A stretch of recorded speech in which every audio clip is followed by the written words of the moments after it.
Wakati mazungumzo yakiendelea ya namna ya kutatua mzozo wa nyuklia huko nchini Iran baina ya Tehran pamoja na Marekani, Urusi imesema itafadhili ujenzi wa kiwanda kipya cha nyuklia nchini humo Iran.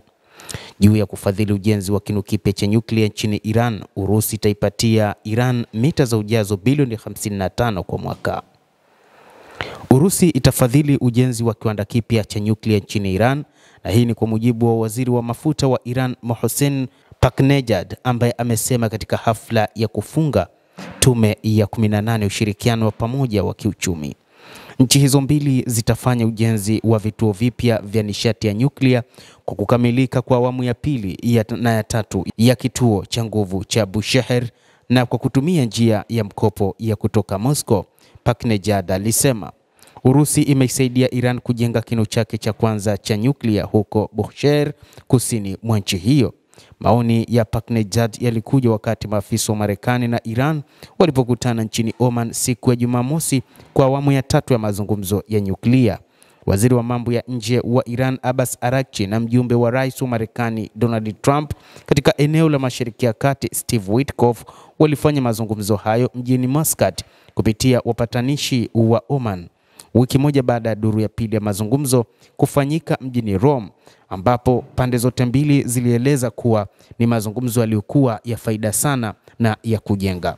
Mazungumzo yasiyokuwa ya moja kwa moja ya wataalamu yalifanyika Muscat ili kuunda mfumo wa siku inayowezekana ya nyuklia kabla ya mkutano wa wakuu wa nchi kwa ajili ya mazungumzo.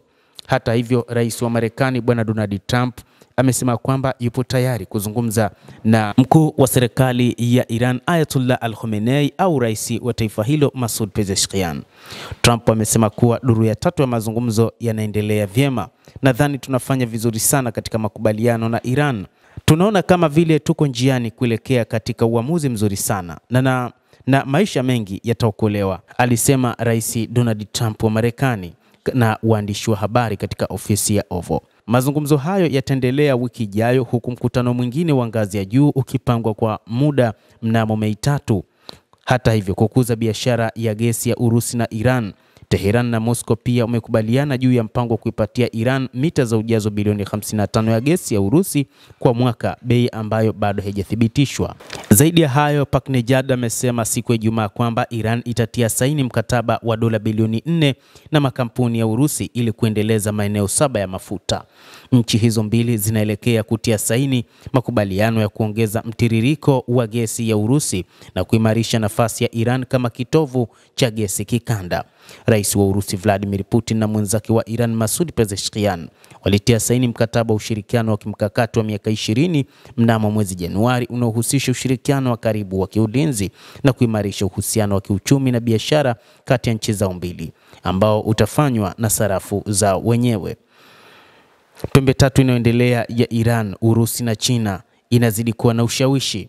Mwezi Machi, vyombo vya habari vya Iran vilitangaza kuwa Iran imetekeleza kwa mafanikio siku ya pili ya mazoezi ya kijeshi ya majini ya siku 3 na Urusi na China katika bahari ya Hindi na ghuba ya Oman.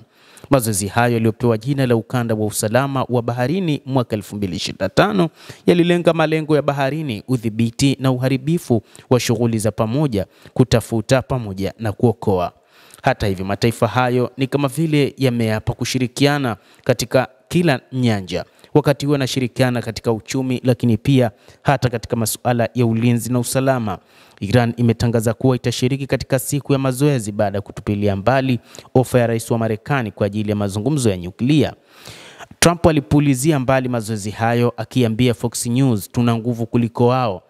Tuna uwezo zaidi kuliko wote," alisema rais wa Marekani Donald Trump, huku akizizodoa nchi kama Urusi, China pamoja na Iran kutokana na mazoezi yao waliofanya, baada ya kuulizwa na shirika la habari la Fox News juu ya anaona vipi kinachoendelea katika mazoezi hayo.